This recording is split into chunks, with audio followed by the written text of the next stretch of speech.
We're actually, this is it. We are actually live now. We were just doing some tests earlier. Hi, welcome. Really happy to have you join me this Friday for our latest Instagram Live. I'm going to be having Brian Brater joining me. Brian is a legend, not only in the music business from Rawkus Records, but also all that he's done with AuDigent, Big Frame, and UPROXX as well, and also being a great personality and a musician himself. I also want to pay tribute to Phil Asher, DJ producer from London, who unfortunately passed away today. A lovely man, huge influence on the music scene. Great DJ, great producer, and he's going to be sorely missed. So I really want to wish my sincerest condolences to his family and everybody who loved him as well. He will be greatly missed, like I said. So here's Brian. We're going to have him join. Okay. So we have Brian. Waiting for him to join. Brian, there you are. All right. Okay. We had a couple of technical difficulties in our when we were testing it, but you're here. How are you, Brian? Here. Great to see you. Good to see you too. Yeah. So I'm really happy that you agreed to do this Instagram Live with me. I mean, you know, you and I are old friends. Not only, you know, on a personal level, but also in music and culture, and then all the other stuff. But I think what's interesting about you, Brian, is you know, you have managed to you know, take your skill set and take it across different verticals within entertainment and technology, and build great things out of it. So I think you know, you have a lot to contribute as far as thought leadership and just experience in doing all those great things. So I think the first thing I'd like to do is for you to kind of tell us a little bit about, you know, your background. You know, I know you grew up in New York. How that was and how you managed to get to where you are now. So tell us about the beginning, Brian. The beginning, I mean, the beginning was so many past lives ago, but thank heavens I don't really have too many distinct memories of those days. You know, the beginning for me was 1973. I was born in Miami Beach. I think my mother wanted to birth me in some warmer weather, having been born in February. Very soon thereafter, ended up in New York City, you know, classic municipal crisis, late 70s New York City. You know, one of my earliest memories is of the garbage piled up on either side of the sidewalk, you know, taller than I was. So I felt like I was going down this futuristic tunnel of garbage. You know, I remember the blackout of 1977 and my mother having to walk down 25 flights of stairs to get eggs. And I just remember, you know, really, you know, very different New York City. I'll never forget going to roller skate at the Roxy, you know, on those family days after kind of the all-night parties. And I remember being, you know, on the exterior of the Roxy, and it was just like you know, it was like a war zone on the exterior. And then you go inside and there'd be like this magical place, which was the Roxy Club. And how old were you? I mean, I was little. I mean, we're so talking. So this like, was sort of like they'd have roller skating for families to go to during the day. Yeah. Yeah, it would be like the days I would, my parents were divorced. I think it was the days I saw my father. He would bring me there every now and again. And you know, I was obsessed with that part of 70s New York, which is, on the outside, they were fucked up. I mean, it was, You can swear on my Instagram, by the way, okay, Brian, great. just so Well, you know. it was, acid rain was the color of the city. Everything was black. There's garbage everywhere. In the 70s, New York was, more, especially downtown, was like a total shithole. Yeah. Um, but then you go inside these spaces, and I'll call Roxy a creative space, as I would call all the clubs. Hmm. And certainly, anything having to do with artists or music in New York in the late 70s was very special. Just getting a little piece of that in me, in my, the first 6-7 years of my cultural DNA had a lasting impact on me. Went on, was your classic kind of mid 80s, late 80s kid running around the city.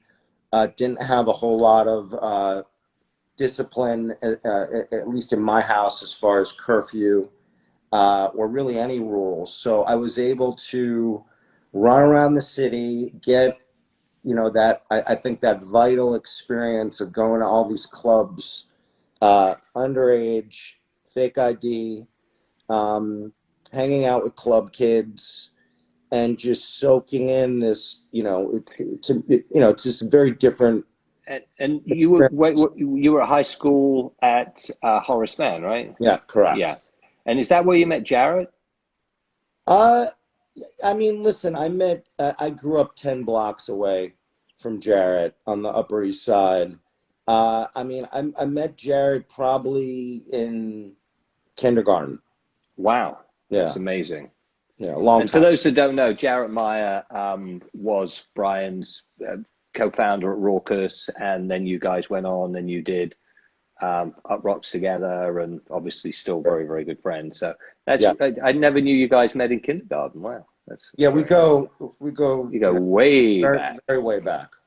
So you were at a fancy school. I was at, Yeah. yeah, I mean, my mom, immigrant, was born in, it was called Palestine back then. I kind of have a mixed background, a little bit of Middle Eastern, a little bit of Jew, a little bit of Romanian gypsy blood. My mom was an immigrant, though. She when she came to America, she had, no money, couldn't speak English, and was one of those um, blessed people. Very beautiful woman. She became one of Wilhelmina Model's first models. Um, so she was able to make a little bit of money in the garment center, classic Jewish, um, you know, uh, foundation, stepping stone in business and Hmm. um, in building wealth.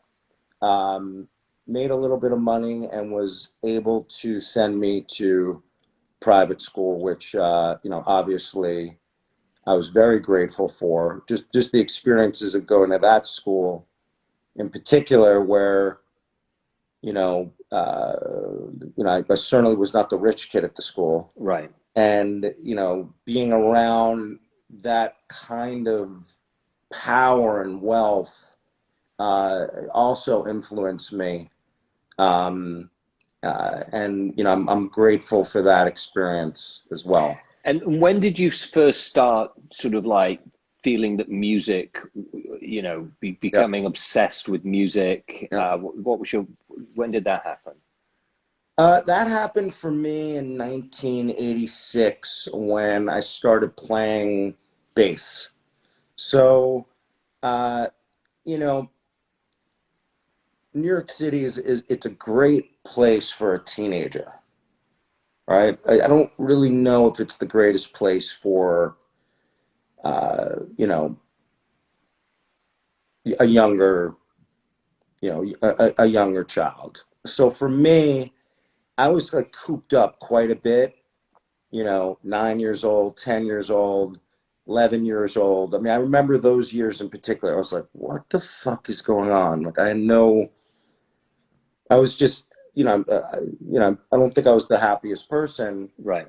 And then, I remember going to Manny's Music on 48th Street with Jarrett. Jared had just bought a guitar. I didn't want to be the, I wanted to have Jared's just joined, so if he oh, disagrees with this, then there he's he is. Jared took me to Manny's. He got a guitar. He eventually got a very nice guitar, a Roger Sadowski Stratocaster. Wow. I wanted to do me, so I got a bass, and pretty much right there, I was, hooked. Especially on that frequency. Excelled at playing the bass, and had that amazing high school experience of doing some gigs, playing at CBGBs, playing with jazz bands, learning how to play upright bass. And that was it for me. So hip hop, I mean, you were listening to all the music that was coming, sort of like that you were getting affected to, but hip hop, you didn't have a love of hip hop Well, at that point, or my what would? experience, yeah, I mean, listen, I wasn't first wave. Like, I wasn't at the Herc Well, you're part. too young, yeah, yeah. I would have liked to have been though. Hmm. But I definitely consider myself second wave, just being in the Village in 1986, 87. I mean, it was all punk, Hmm. hardcore, hip hop, everything. And for me, I was really just personally invested in studying jazz and, the history of jazz, especially in New York City. Um, it's in high school I started having fun with gear and reverbs and drum machines and 4 and 8 track recorders and all that stuff. Fast forward a bit, I'm at Brown University, not entirely doing my homework. And one thing about Brown, it had very, cutting edge studios, recording studios, a real electronic music suite with one of the first Kurzweil keyboards, and the first the first Akai samplers, the 850, the 900. We had an SP12. Eventually, we got an SP1200. And Jaron and I would we'd make beats.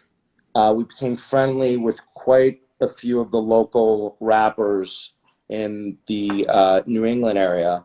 Some really talented artists like Ja Ute and Prospectors on a Mission and some others. Had a great experience. I mean, we made their mixtapes. We were their live music directors. We were selling T-shirts. We were, doing relatively big shows. We were opening up for artists like LL Cool J. And then we visited all these A&R guys at the major labels. In This New is York in mainly. New York. This is Yeah. like 93-ish. And I believe we had just For your band to get signed, you were trying to get well, signed as not so much artists. our band, but the MCs that Jared and I were working with. We were in the band to the extent that we were the live music directors. So I would play bass during the shows, but I wasn't really in the Right. band, I guess. Yeah. I was more focused on the MC. And we met with guys like Ruben Rodriguez. I remember him at Elektra, right? Correct. Yeah. And pretty much any of the leading A&R guys in '93. So they're like at MCA, a few other companies. And they were, you know, at that point, the music industry was on fire. Okay, this is before the peak, right? The peak is 99, 2000, like right before Napster. This is about almost 10 years before the peak. Right. On fire. And I believe it was Ruben who looked at Jarrett and I. He's like, just start your own fucking label. Like, fuck us. We're whack. He was right. And that's what we did. You know, and so you were still at Brown when you made a decision to start your own label, or was that when you guys had graduated? Jarrett and I accelerated our graduation by literally staying at school for 2 years straight. We didn't leave. So we did summer sessions and winter. And we got out about a year early. Oh, okay. And so in the beginning of our senior year, we moved into 65 Reed Street in Tribeca, which is where the Rawkus headquarters with the blue roof and all the shenanigans. And when you were at Brown, I think that's when we first met. When you guys would start coming to Giant Step. We just had this conversation, and I think I was a fan of Giant Step before we met, and then we formally connected through Danny Wyatt. Yeah. When Jared and I were just recording some of the initial Rawkus records, like Rose Family and Seven Universal, and the stuff that when John Forte was A&R at the company. And where did the name come from? How did you?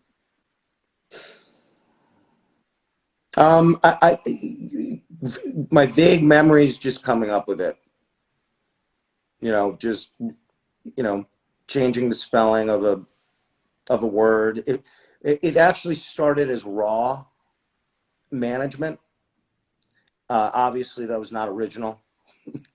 And I think we just added the KUS, and then we spelled it out in caps, and we're like, bing. The logo creation is another story. Right. That happened. First, the blade was straight, and then the blade bent. And I believe, you know, it's something that Jarrett and I and Tim Ronan and a few other designers worked on until we perfected it. You know, we spent a lot of time getting that razor blade to look the way it did, getting the RAWKUS to be set in the handle of the blade, and just even the, you know, just the pop art vibe around it. Yeah, I mean, for people who don't know, I mean, the Rawkus label really defined an era of hip hop, not only in New York but globally. I mean, you know, I would say hip hop. There were some bands, hip hop groups that were kind of on the vibe, but you had a label that basically represented that. Whereas I wouldn't say, I mean, Tommy Boy had its own sound, but it had a lot of other sort of like sound. But you know, the backpacking hip hop, it was Rawkus. I mean, and then you just started churning out artists that were just game changing artists. Tell us a little bit about sort of like, you know, what that was like, you know, working with people like Mos Def, Pharomonch, the Lyricist Lounge, the Sound Bombing mixtapes. You know, your marketing was unique. You know, like I said, you were game changers. Yeah. You know, I think, you know, we were just at the end of the day, you know, I think we'll be remembered as, you know, good patrons for the movement. I mean, we definitely invested heavily in lyricism and in, you know, beat making, and in a certain vibe, a certain style. And, you know, it wasn't one thing. You know, a lot of people call us like, you know, the backpack label, but we were also putting out like that New York fire. Like, let's not forget we had Pharoah Monch signed and, you know, Cool G Rap. And, you know, we worked with the Duck Down crew and just, you know, we put out Eminem's first records. I was going to say, yeah. But, you know, I think for me, you know, things really changed when LP, Just, and Mr. Len at Company Flow allowed us to participate in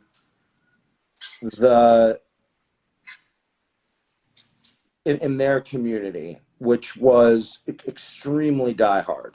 You know, Company Flow were really, if you really want to talk about like the very beginning, it's going to be Fun Crusher Plus. Now, at the same time, there was the Lyricist Lounge, and we became, you know, really friendly with Anthony and Danny. And then, you know, after that, Perry joined the Lyricist Lounge, and it's through the Lyricist Lounge we met Mos. I knew Kweli just from like hanging out with him and you know, doing what kids do together. So I remember just in a social environment, just being around Kweli. So you had all. Hello? You had Mos Def, you had Kweli, you had Lyricist Lounge. All of that was percolating in 97, 98. And the other thing the other thing that people need to remember is you were an independent label at that time as well, right? Yeah, well, not only were we an independent label, we were an independent label with funding, right? Right. And you have to understand, at that time, at least, you know, the company that Jared and I looked at as far as like a model was Loud Records, right? I think everybody had that as their model at that time. Yeah. Right? Yes. And, you know, we learned a lot from Steve Rifkin, and from John Rifkin and from SRC. So that was happening simultaneously as well. The word got out, you know, these guys seem like good people, good patrons, hip hop lovers. We like their team, right? They have funding, and you know, they mean business, and we did. You know, back then your videos had to be amazing, like your street promotion had to be thorough. The streets needed to co-sign what you were working on. Yeah. If the streets did not co-sign it, you had nothing. And that's why a lot of the major labels just failed to break into hip hop, because they had no credibility. You know, didn't matter how good some of those artists were that they signed, but they just had no credibility. Well, that was almost the kiss of death, signing to a major, right? Like, you wanted to be on Loud, right? You wanted to be, you know, if you were out west, you wanted to be on Priority, Death Row.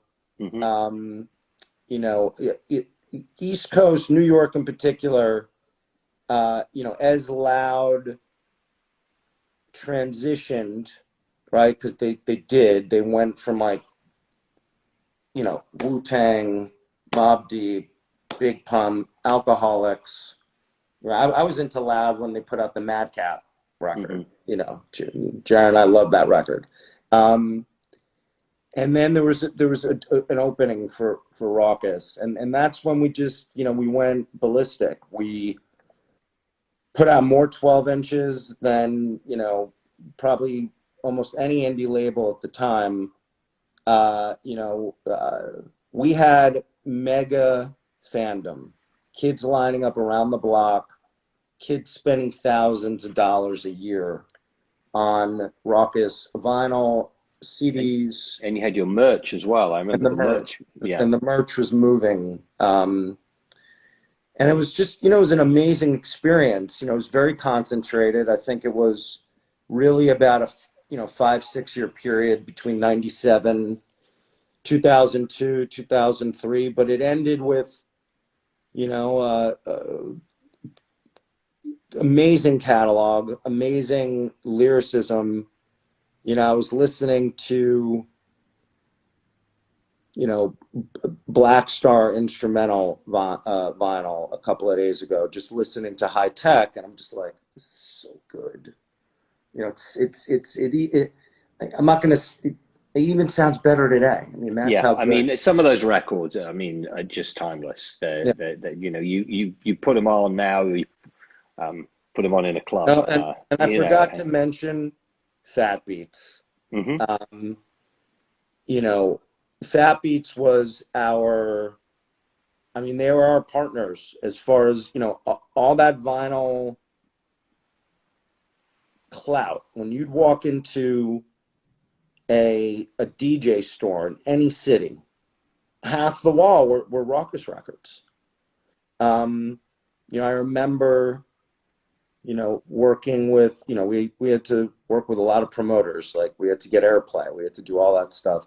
And I remember one of the biggest promoters in the DC area, he was up in Philadelphia, you know, going from store to store. And he's like, gave me a call. He's like, Brian, you're never, you know, you'll never be bigger than you are right now. He's like, 3/4 of the vinyl end cap in every store is Rawkus or Wow. Rawkus distribution. And it was amazing. I mean, it was amazing until the one day I walk in, everybody's got like this thing, Napster, on their laptops. I'm like, what's this? And then, you know, I had 10,000 songs on my laptop in a week. And, you know, we knew it wasn't good.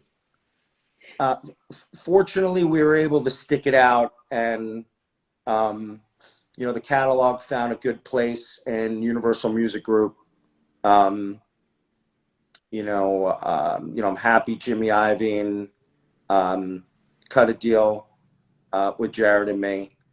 Um, and I'm really proud of the legacy. I mean, this is something that is, you know, a lot of it is lost.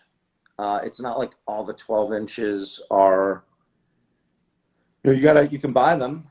You know, some of the material is not available on, you know, the major streaming platforms. You know, we were very about live events and those moments. We really weren't the best archivists Right. and Yeah. catalogers. It's hard. Um, Yeah, it's hard. I mean, I can say the same about us as yeah, well. Yeah. exactly. Back then, it wasn't, Wasn't as you know, easy. yeah, Nobody had phones, so it just wasn't that correct. simple. Yes. You know, so I also, you know, obviously had a record label, an independent record label, and it was great when you would start having success with an artist, but then when you had to start playing those games of radio, like basically the big boy games, Oh, yeah. that's when it started getting a little crazy. Oh, yeah.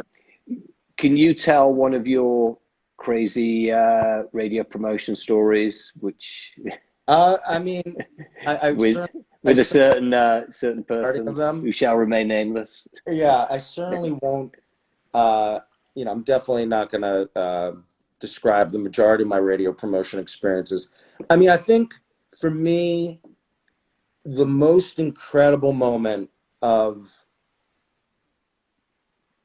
the experience of hearing your music on the radio. Because for me, that's really what it was about. It wasn't really about going on the road and doing the promotion.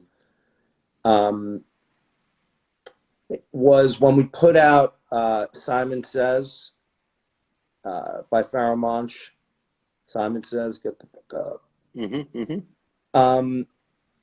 You know, Jared and I were getting calls like, turn on Hot 97, turn on Hot 97. And you have to understand, back in 99, like, you needed Funkmaster Flex on your team. Oh yeah, nobody played your records just because they liked them. Yeah. He was the king as far as like that entree, that door into, you know, hits for the year.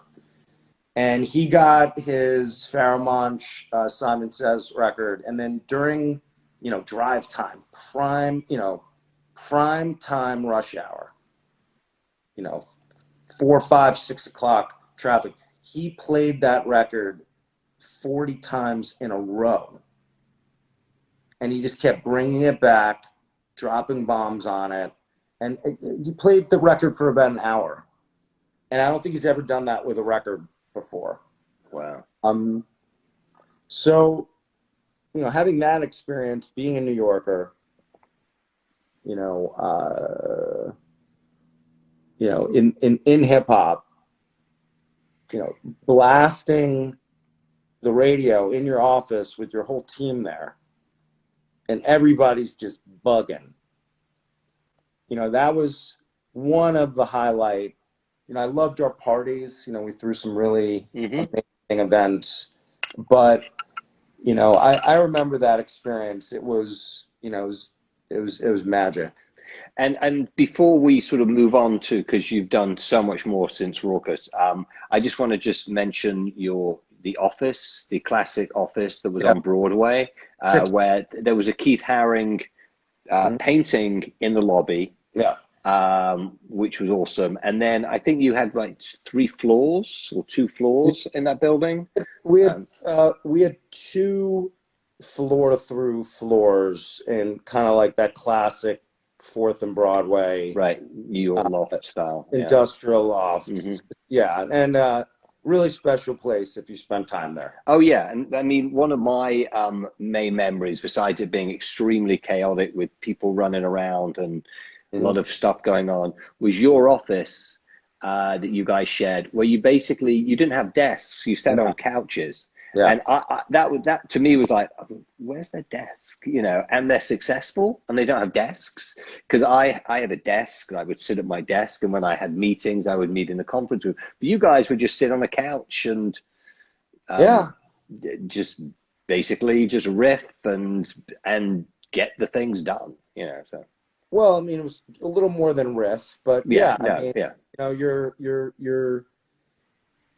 you know, when you build a team, you know, it's not like everybody shows up day one with the skill sets and the experience. You know, no matter, and this will be a theme of our talk.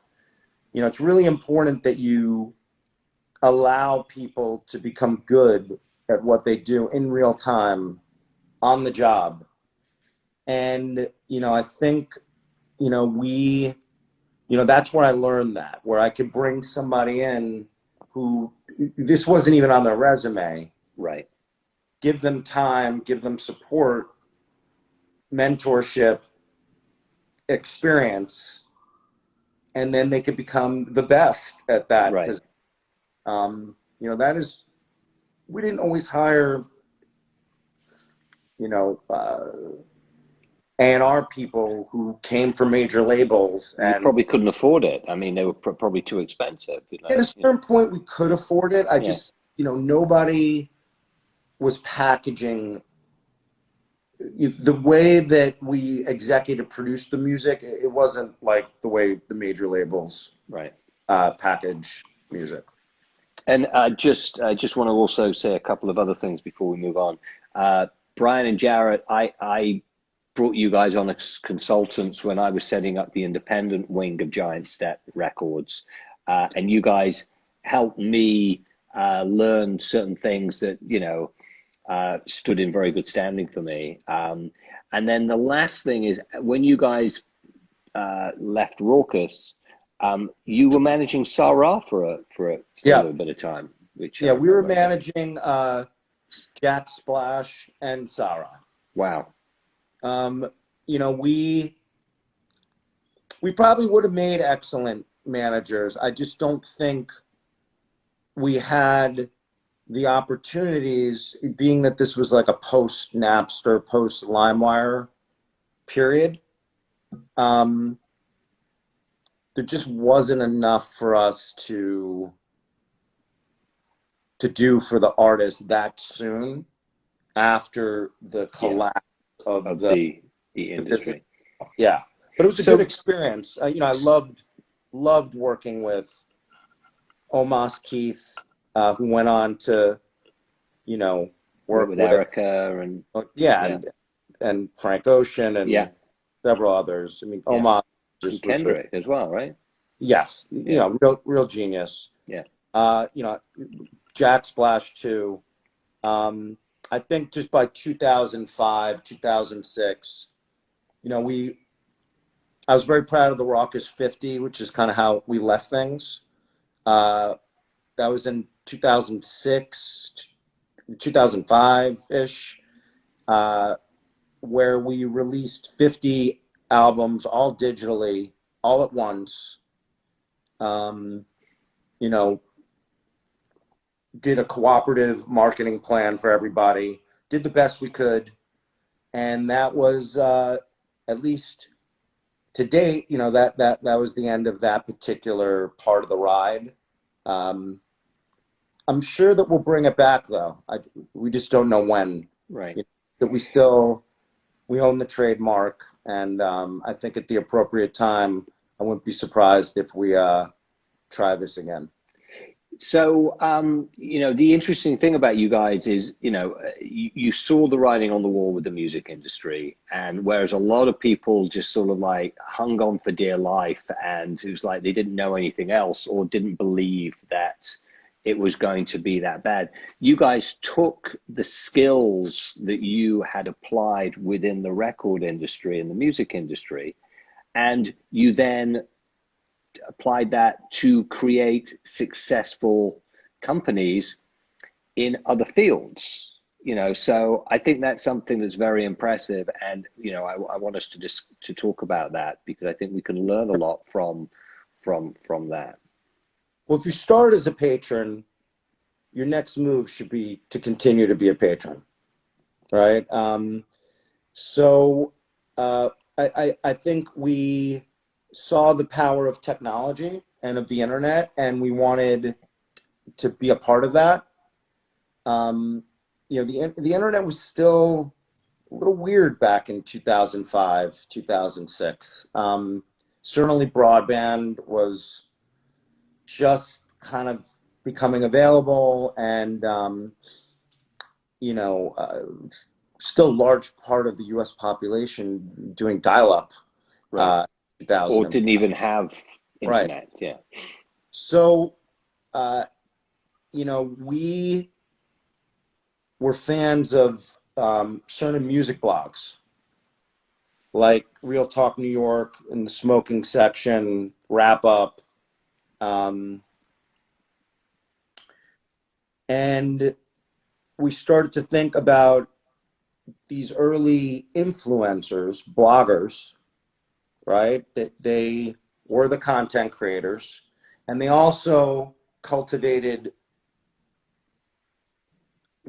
their own highly engaged audiences. And we saw that dynamic, and it really attracted us. So we started, you know, we became patrons of these sites. We started buying sites, and creating destinations from scratch, like Warm and Glow and ultimately UPROXX.com. And then ultimately rolling up, you know, the music, the sports, the television, the film, the wrestling, the, you know, all the all the categories into what became UPROXX.com was an amazing experience. You know, treating the influencer, the blogger, in the same way that we, you know, were patrons to lyricists and producers. And also, I mean, like, these people, you know, and we'll talk about this more when we talk about the next endeavor, but these were the rock stars of their era. You know, these were the important people. This is the beginning. They were the underground rock stars. Yeah, right. The same way you were working with the underground hip hop artists. It wasn't, you know, we weren't, you know, when you think of influencer today, it's different. Yeah. It was much, the scale was much smaller back then. Like if a blogger had 1 million visitors in a month, it was a big deal, right? If you had more, like, wow, right? This is way before Instagram, before YouTube. A great experience. It's still alive and kicking under the continued leadership of Jarrett. You know, we sold the company twice. Warner Music Group just recently bought it. And you know, it's still a badass. And Talib, Talib has his very popular, amazing show on there, which is like a continuation. I mean, that Jarrett, it's Jarrett, but it's like a, you know, you've continued that relationship, which is awesome. So after UPROXX, you then created another endeavor. During UPROXX, right. I kind of became obsessed with the Gregory brothers. And who are the Gregory brothers, for the people who don't know? The Gregory brothers are one of the first YouTube, you know, mashup, postmodern musician, just content creators. And they'd have big mashups where they'd take a random vocal recording of something. It could be like George Bush or whatever it was.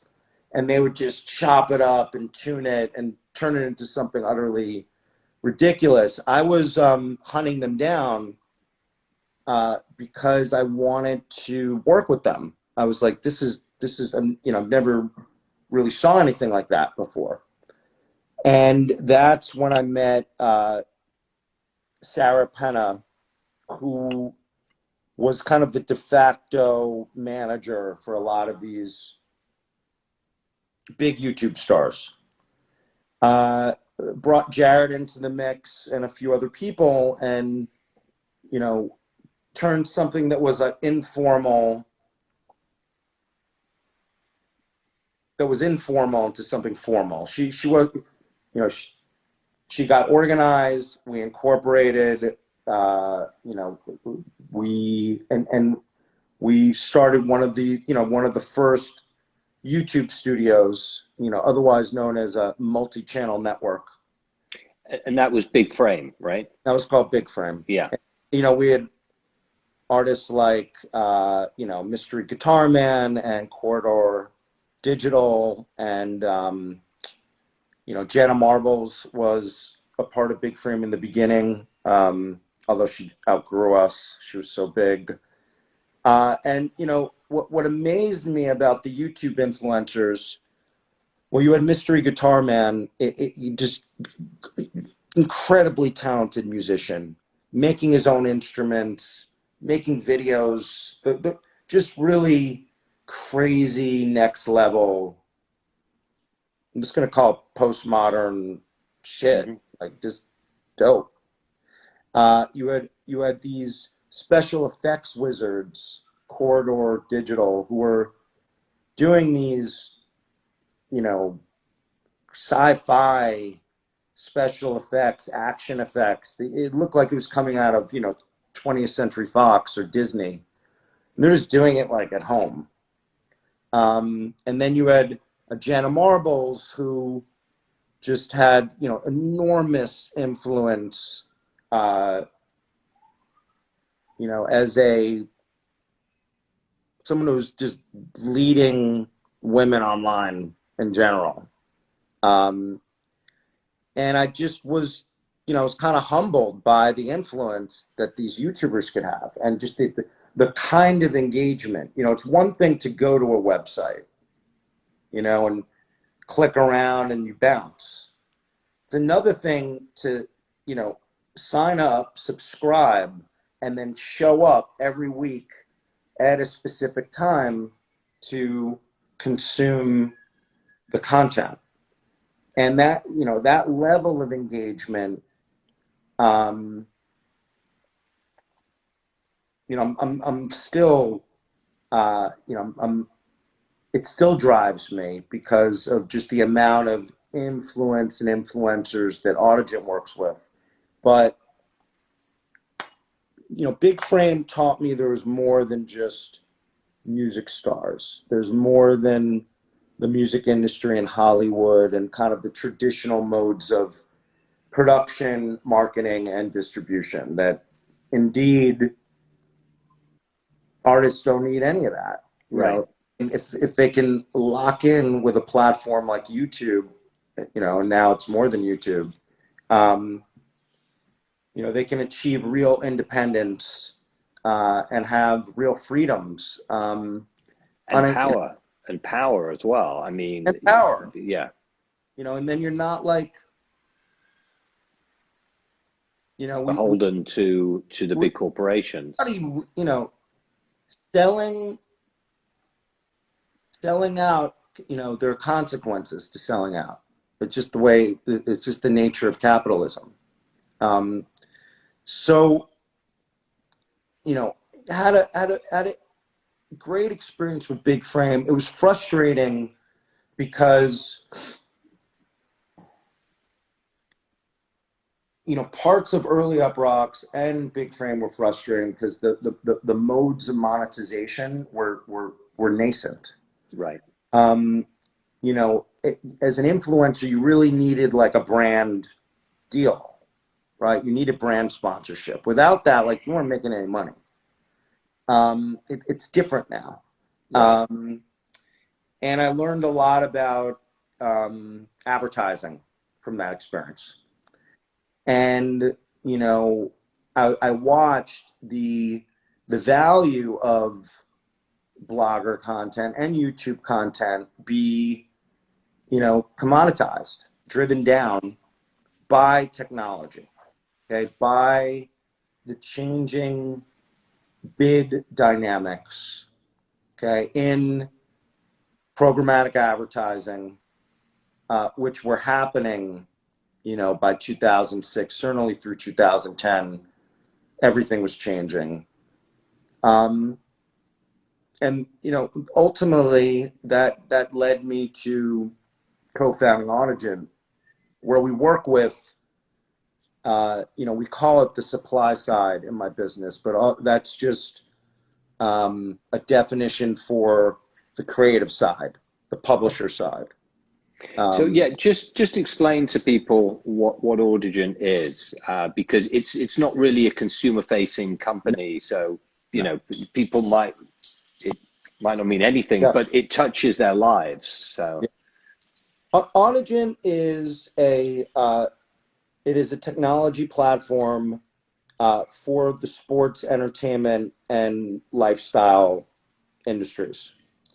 We work, you know, with a whole slew of companies. You know, certainly some of the leading music labels. You know, many of the leading publishers.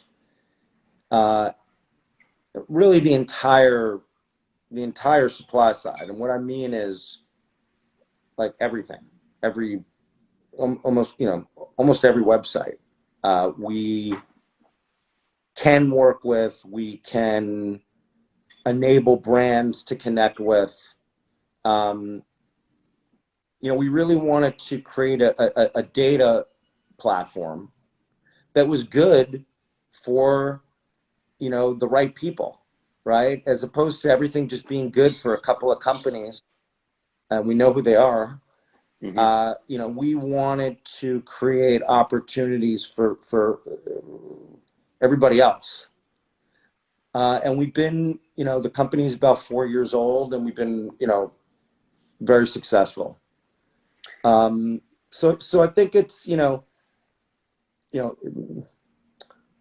building a tech company is extremely challenging, right? It's one thing building a company full of curators and marketers and promoters. It's another thing building a company, you know, where the tech stack is the personality, right?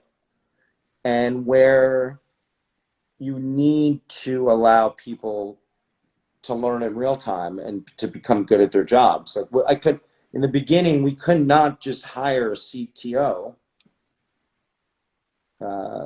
Shout out to my co-founder, Matt Griffiths.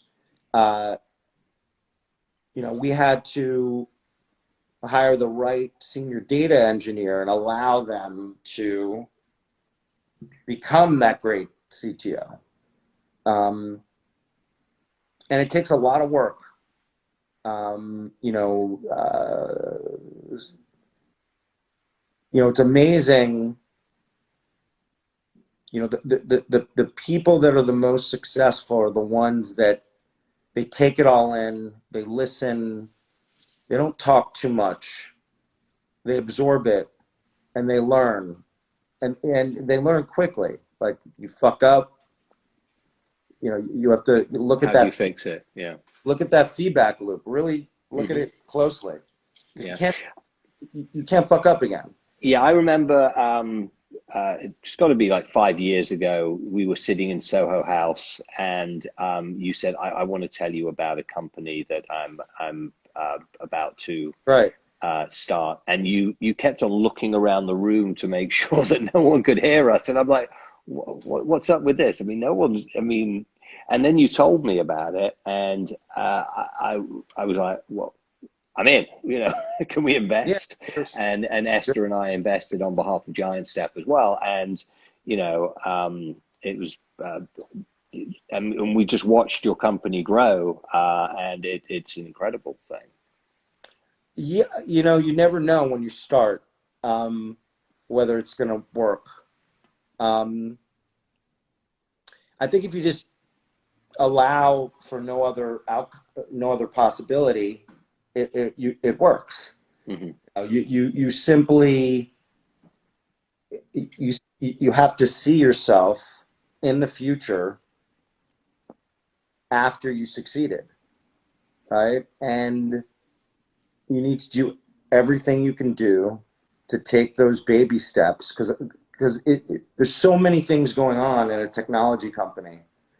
You know, the planning tools, everything is precise, everything's documented, archived, all these tools that everybody's using, you know, stuff we did not have back in Right. in 1995, 1996. And, you know, what I've witnessed this year is just how amazing everybody is working together during a pandemic. You know, it's testament to the quality of the people and their ability to learn on the job.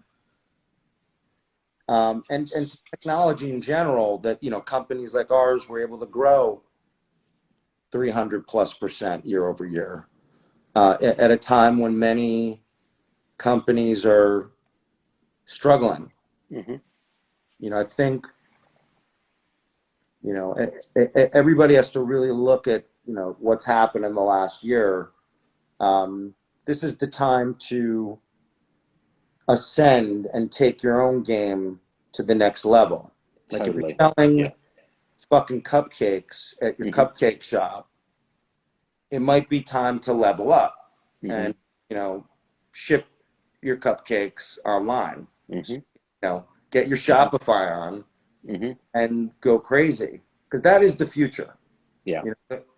We started with influencers getting money because they were lucky and they had a manager that can get them a brand deal, to YouTube and Instagram and Twitch and a few other platforms allowing for direct monetization, more on the creator's terms. And now we're in an age where I don't know if I need an OnlyFans audience to pay my bills. I'm going to go to I'm going to set up a store using Shopify. Right. And I'm going to go direct. Yeah. That we're entering a whole new realm where the influencer is now going to become the e-commerce specialist. Yeah. And data is going to drive all of that expansion. Yeah, the power of data. We only have a couple of minutes left, and I think you were hitting on a couple of good points there. I mean, what do you see in the future? Where do you see all this going? Well, I mean, listen, we work with quite a few stars, and when a music star wants to team up with like Murakami and release all this limited drop merchandise, working with us, they're going to make a lot of money, right? So I see a lot of that, a lot more of that. I see, more artists building their own brands, making their own, I love the idea of scarcity, limited drops, creating that urgency and closing the window after a certain period of time. I think you're going to see a lot more of that. I think it's going to become more a percentage of artists' income. Like, we don't know how this events are going to reincarnate when they're coming back. Yeah. Right. So there's things like live tune-in. There's direct to consumer. I see a lot more direct connections being made between artist and creator and their audiences. And that is possible today. And, the last minute, Brian, talk a little bit about your music, because you are creating music. Yes. You've gone back to creating music. So. Yeah, I mean, listen, I like to make music every day. End of the day is when it works out for me. I'm working on a few projects now. One is called Loom, LLUM. We're about to start publishing stuff. Just imagine, really banging house music with a little bit more of a hip hop drums at those tempos, mixed with, modular synthesis and all these chopped up samples. So look out for that in the next 6 months. And I started making hip hop beats again for the first time in years. So look out for that. That'll be under the pseudonym Tut, T-U-T, Mr. Tut. And I'm gonna go as far as I'm gonna partner up with some MCs and take it quite seriously. Yeah, we're going to have to. I've got about 30 seconds left, so I wanted to thank you, Brian, for this very insightful. I miss you. Insight. Yeah, I miss you too. Brian's in California, and also I want to tell everyone that this Tuesday at 5 p.m. we're going to do another Instagram Live with Kevin Lyons. Kevin, not only is he an amazing artist, designer, but he is behind the Giant Step logo. 5 p.m. Thank you, everyone, for joining us. R.I.P. Phil Asher, who unfortunately passed away today. We're thinking of his family. And have a great weekend, everyone. Thank you, Brian. Thank you for joining us, everyone. Yeah. Peace.